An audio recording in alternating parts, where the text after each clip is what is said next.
What's up, y'all? This is Alex from the Rim Review.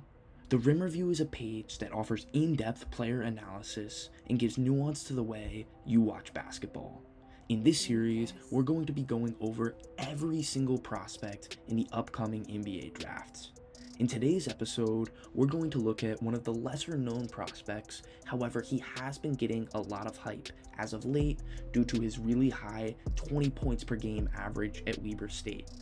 This is the 6'4" forward out of Weber State, Dillon Jones. When looking at Dillon Jones' offensive strengths, there are a couple of things that are going to stand out. The first of which is his extremely physical frame, and it's this frame that has allowed Jones to be a very below the rim style of player. Most of his baskets come from around the circle, and Jones is very talented in that area, where he finished in the 73rd percentile of all players in college basketball. Secondly, when Jones is the primary ball handler on a possession and he calls for a ball screen action, he's extremely talented when it comes to refusing ball screens. He does a really nice job accelerating, changing pace, and getting by to score. Finally, for a wing, and honestly at times he plays like an undersized 4, he's played really every position 1 through 4, and with that he does have a very good handle and he makes some really flashy passes. I think sometimes his passes are a bit sloppy, but some of the flashy ones are really awesome. Unfortunately for Dillon Jones, there are still some pretty big offensive weaknesses to his game. The first of which is his shooting. I do not trust Dillon Jones' shot, and he only shot 32% from beyond the arc last season, and his form didn't look great. Secondly, and what I think is more important, is he has some really bad shot selection.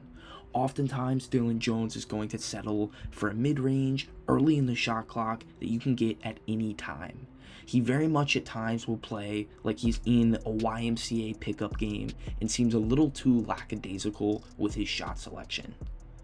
Finally, I do think he has tunnel vision at times and is out of control on drives. What I mean by that is he'll try to use his size and just bully you to get to the rim, and then he will miss potential kicks and then be not having the touch that you would like to have at the rim. He's still a very good at-rim finisher, but there are moments when you question if he's able to remain under control. Now let's get into the film and watch Dillon Jones play. On this possession, Jones is going to get the ball and push coast to coast.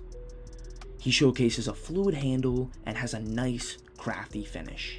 While there's nothing uniquely special about that play, I love how he's pushing, accelerating, and does the exact same thing here for another easy layup. On this possession, Dillon Jones is going to call for a drag screen in transition. For those of y'all who don't know, a drag is just a screen right here. But as I mentioned, Dillon Jones is extremely talented at refusing ball screens, and he has an awesome finish at the rim. On this next possession, it's going to be a very similar instance of Dillon Jones being able to succeed with a refuse. He rejects the ball screen and then goes right to the cup for an easy finish. One thing that is hard with these clips is the fact that he's going up against really poor competition, so these refuses might look better than they actually are. However, they look pretty darn good. On this next position, it's going to be another instance when Dillon Jones is going to call for a ball screen and refuse. Jones gets the ball in the wing right here for an empty ball screen. It's empty because there's no one over here, which allows Jones to drive. However, I hate the fact that he picked the ball up early. What I mean by that is Jones picks it up here and then throws this pass without really looking. He's out of control, doesn't jump stop, and it just looks bad. On this next possession, Dillon Jones is going to get the ball, call for a screen, and pull a 3. He doesn't knock it down, and his just release didn't look great, but it is something he shows flashes of looking to do. Right here, he goes downhill, and what I love seeing is him accelerating, jumping with force, and able to score at the rim. On this next possession, Dillon Jones is going to call for a ball screen, and then it almost turns into an isolation once he gets the switch, and he backs down his man. He then takes this mid-range shot, which is not necessarily a winning shot, but it does look tough right here. Now let's look at Dillon Jones' passing abilities in the pick and roll. Right here, Jones is going to call for a ball screen, use it, he then twists the screen and throws a nice lob pass for a dunk. Now let's move on and watch Dillon Jones in post-ups and times where he's going to look to back you down. Right here, he has a mismatch, does a nice baseline spin, and initiates contact to score. It's very simple, but it's an effective play. On this possession, Jones is once again getting the ball in the post, and then he's just trying to bully you with multiple dribbles, and he's initiating contact. Look at how he's jumping here. He's jumping into his man, and he's able to get a bucket. However, keep in mind, this is against Montana. If that is an NBA level center, imagine if that's Anthony Davis. That's not working. Right there, it was another isolation move, and we're going to now see Dillon Jones in ISOs. Right here, he's once again using his size to score. He gets to the paint and has a nice touch shot finish. These are the types of ways that he likes to get buckets. Right here, it's the end of the game. 2-point game, Jones is looking to back you down, and he forces up this shot, which 2 guys on him, doesn't matter, he's getting a nice bucket. Same situation, end of a game, now it's a tie game, Dillon Jones is calling his own number, and he's looking to back you down. He doesn't worry about if there are any kicks available, even though he could have made this pass about a couple seconds ago. He's getting it up, and it knocks down. Right here in isolation, he first gets a switch, and now he's going to reload, which is when he gets the ball up here. And then he has a straight line drive, but I don't love his lack of separation here, is when he jumps, his man is right there, but he does have nice touch to knock it down. Right here, it's another instance of him scoring in isolation. He's going to get the ball against Yale, size up his man, make multiple moves, and a behind the back move, and he gets to the rim. These moves are simple, but this is how he likes to play. He's going to make a couple moves, he likes playing in isolation, and he does stuff like this with a spin move finish. On this next possession, Dillon Jones is once again going to operate in isolation. He's going to get the ball here, drive, but what I love is look at this. I guarantee you this is going to be shown on draft night. They're going to talk about his vision, and he makes a nice shuffle pass without looking. Unfortunately for Dillon Jones, his big weaknesses are his fact that he might get out of control. Right here, he makes multiple moves, doesn't go anywhere, and then just struggles with this contact. I think sometimes he has a tendency to over dribble, and it leads to plays like that. Sometimes he very clearly will get frustrated, and it leads to things like this play that we're about to see. Jones is calling for an ISO, tries to get back his man, and then just has a charge, honestly, for no reason. In that game, he wasn't doing great up until that point, and so he has a tendency to force. On this next possession, Dillon Jones is once again going to force up a shot. Right here, you've picked up the ball, there's a defender directly in front of you, and luckily, there's 13 seconds on the shot clock. The right answer is not to do what that shot was. You don't have to force a negative shot. On this next possession, Dillon Jones once again showcases not having the best shot selection. He's going to get the ball right here and then dribble into just an awkward floater. I don't like that look. On this possession, it's another questionable shot for Dillon Jones. He dribbles to the exact same spot and takes another long paint two. It's just not the shot that I like to see. On this possession, the shot selection is once again questionable. He dribbles in, is trying to back up his man, and then just takes this shot. When he doesn't get his initial boost by being able to just overpower you, instead of resetting, he takes shots like that. What I would like to see here is him to be a little more creative, and you could have an easy dribble handoff right here, and then this could lead to a nice two-man game. You could clear the side.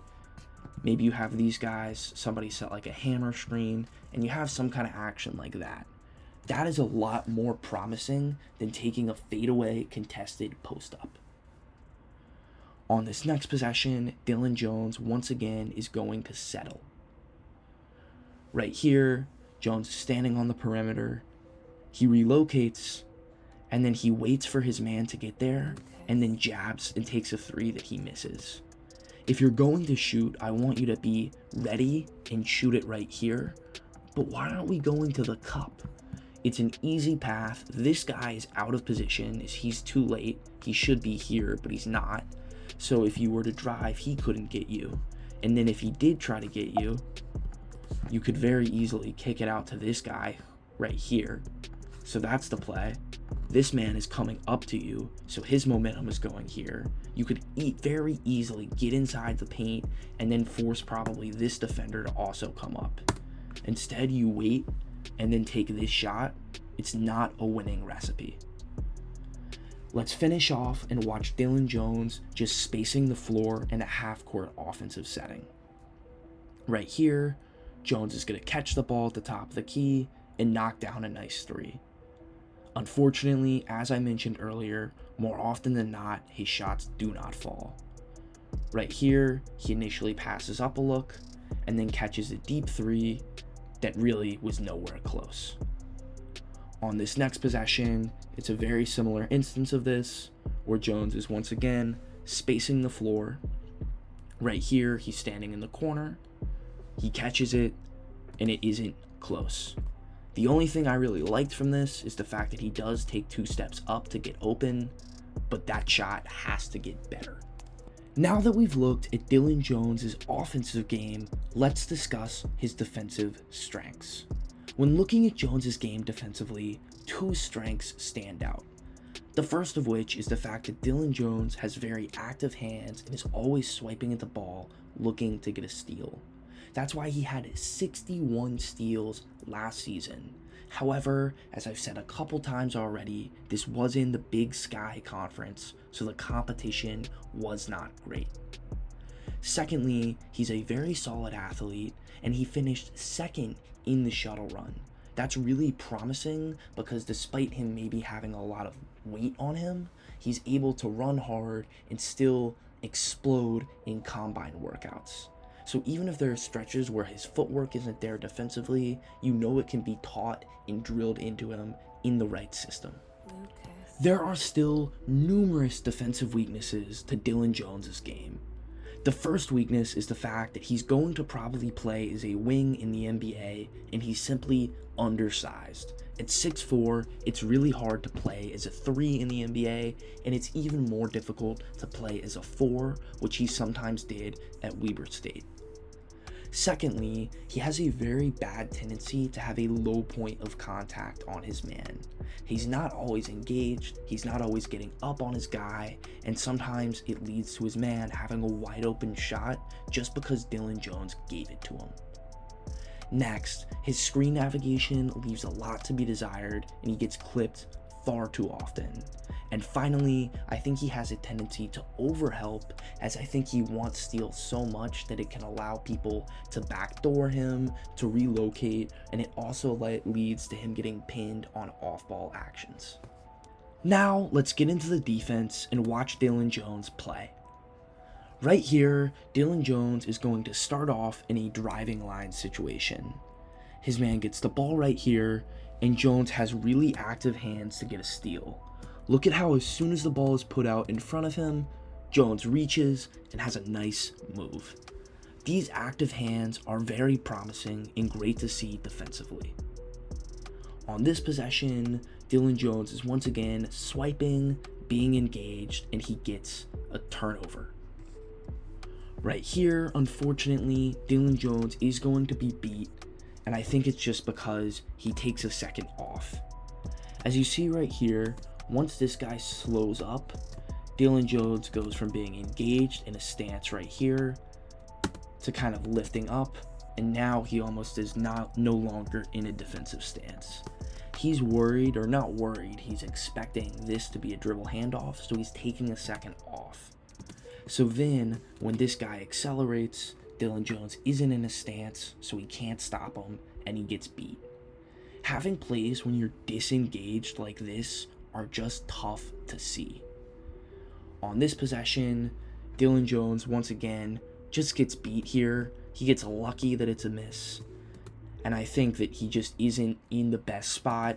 He tries to cheat this play, so his first step is in this direction because he's expecting this ball screen to be used, and it leads to an easy drive, and it just is too simple of a bucket for him to give up. On this possession, Dillon Jones is going to once again be in a driving line situation that isn't great.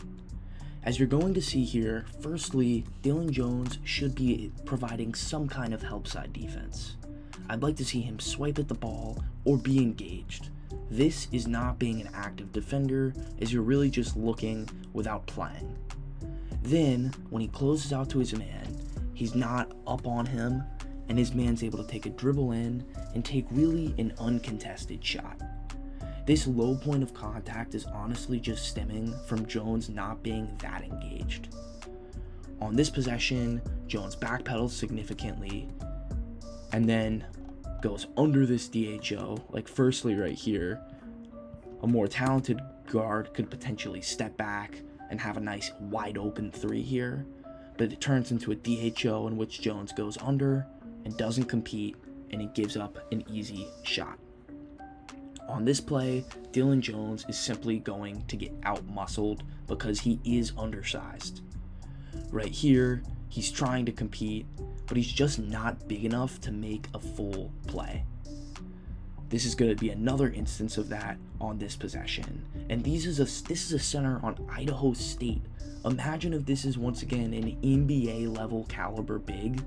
Even if Dillon Jones is being vertical, it's not enough. You gotta be taller if you want to play in the post. On this possession, Jones is doing a really nice job competing, and he's trying, which I love seeing because it's not always the case. And he does a really good job remaining vertical. So it is possible, but you just have to give all of the extra effort when you are as small as Jones is. Right here, Jones once again is going to be in a mismatch in the post. His man is attempting to seal him, but I like Jones being vertical, and he competes. When you initiate contact, good things happen. Now let's look at Dillon Jones in the gaps. Right here, Dillon Jones is going to come in off the ball, and he swipes away from his man, but gets a steal. Unfortunately, sometimes he's too paying attention to the ball, and it leads to plays like the one we're about to see. Right here, Jones is caught A, ball watching, but B, he's looking at the post because he's expecting the ball to be thrown there, and he's not looking at this screen where he gets clipped, and it gives up an open look. On this next possession, it's another overhelp from Dillon Jones. He starts off aggressive, which is good, but then he comes in here, he's only looking at the ball, he's not looking at his man, and then he gets screened on this flare screen. There's no talk to recover, and it gives up a 3. Now let's watch a couple of clips of him involved in a ball screen action. Right here, Jones is going to be guarding the ball on the wing, and he chooses to go under a screen. Now, I don't know if this is a coaching decision or an effort decision, but I still would like to see a little bit more aggressiveness in getting back, because that's too easy. On this possession, Dillon Jones is going to be involved in a dribble handoff action. Right here, as the DHO occurs, Jones gets clipped. He fights back, which I like, and tries to get back into the play. And so he makes up for it, but he still was clipped initially. At a first glance, when looking at Dillon Jones's numbers, I understand why fans and scouts might get excited. Putting up these numbers in college, 20 points a game, a plethora of rebounds and assists, are very exciting. However, when you watch the film, I'm not as excited with Dillon Jones. I think a lot of his numbers were inflated due to a high usage rate in a bad conference. When looking at his style of play, I don't think it necessarily translates to the NBA. Being someone who's not a great shooter and is a below the rim player at 6'4" is very concerning. I also didn't like seeing him take possessions off defensively. When looking at the type of player that he reminds me of, he reminds me so much of Trevor Keels, who is another guard / wing that is a below the rim player that struggles to create. However, Trevor Keels was definitely more talented than Dillon Jones. I don't like Dillon Jones' tendency to settle, and I don't love his game. When looking at what could work out for him as far as what his ceiling could be, I do see a world in which Dillon Jones could potentially be someone, if he's willing to put in the work and develop a better shot, be maybe a backup point guard in the NBA with time. If he's able to develop, once again, being a better and making safer reads and creating the ball screen and working on a couple of moves to get to your spots but knowing when not to settle, then maybe he could be a backup point guard. I think his more realistic career is a 1-year NBA career similar to which of Trevor Keels. And I do think his floor, if he has a bad summer league, he might not make the NBA at all. As far as where I would draft him, I probably would not take a shot on him as there are other prospects I find to be more talented, and I would probably give him a 2-way contract as an undrafted free agent. Overall, that's my take, and thanks for watching another episode of The Rim Review.